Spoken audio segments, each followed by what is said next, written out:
Buat kalian yang masih bingung atau baru pertama kali mendengar tentang e-faktur pajak, di kesempatan ini akan kita jelaskan web e-faktur pajak. Ada 8 fitur utama dari web e-faktur pajak, dan di sini akan kita jelaskan lebih rinci.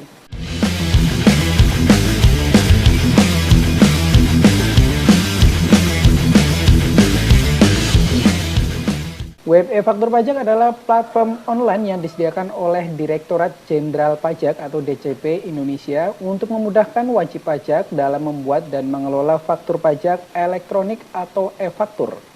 Ini adalah bagian dari sistem administrasi perpajakan yang lebih luas yang bertujuan untuk meningkatkan transparansi, akuntabilitas, dan efisiensi dalam pelaporan pajak. Dan berikut adalah beberapa fitur dan informasi penting tentang web e-faktur pajak. Yang pertama jelas pembuatan e-faktur. Wajib pajak dapat membuat faktur pajak secara elektronik yang memiliki validitas hukum sama dengan faktur pajak cetak. Ini diperlukan untuk transaksi yang melibatkan pengusaha kena pajak atau PKP.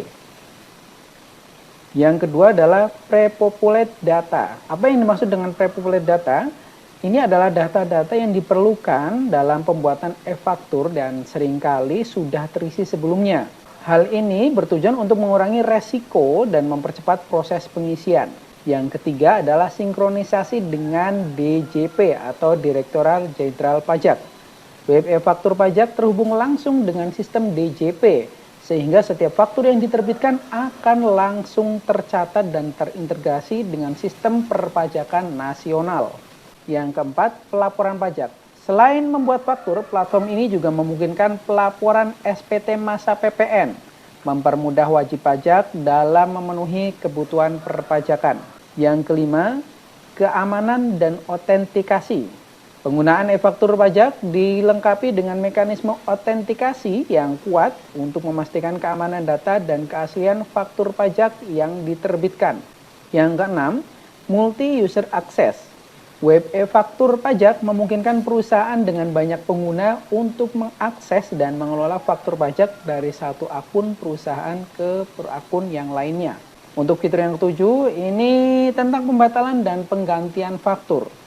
Web e-faktur juga memungkinkan pembatalan atau penggantian faktur yang sudah diterbitkan, dan misal teman-teman punya kesalahan dalam mau menerbitkan faktur, itu bisa dibatalkan di web e-faktur pajak. Yang kedelapan, migrasi ke e-faktur pajak yang akan datang. Nah, saat ini DJP telah mengembangkan versi terbaru dari e-faktur pajak, yakni e-faktur pajak 3.0, yang memiliki beberapa peningkatan fitur termasuk pelaporan PPN yang lebih baik dan integrasi dengan sistem pencatatan internal perusahaan.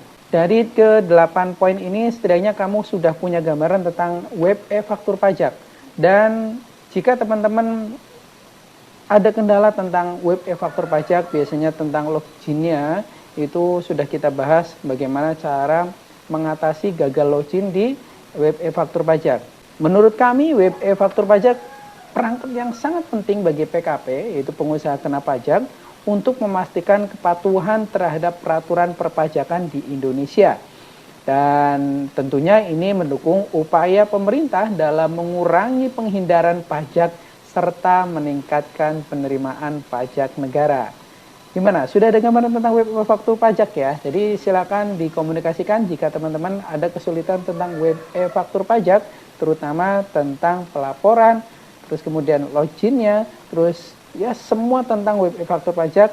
Jika ada kendala, silakan ditulis di kolom komentar. Barangkali saya atau tim kami bisa mengasih solusi, memberikan solusi. Barangkali tim kami bisa memberikan solusi atas permasalahan yang sedang dihadapi. Sampai jumpa di pertemuan selanjutnya tentang perpajakan.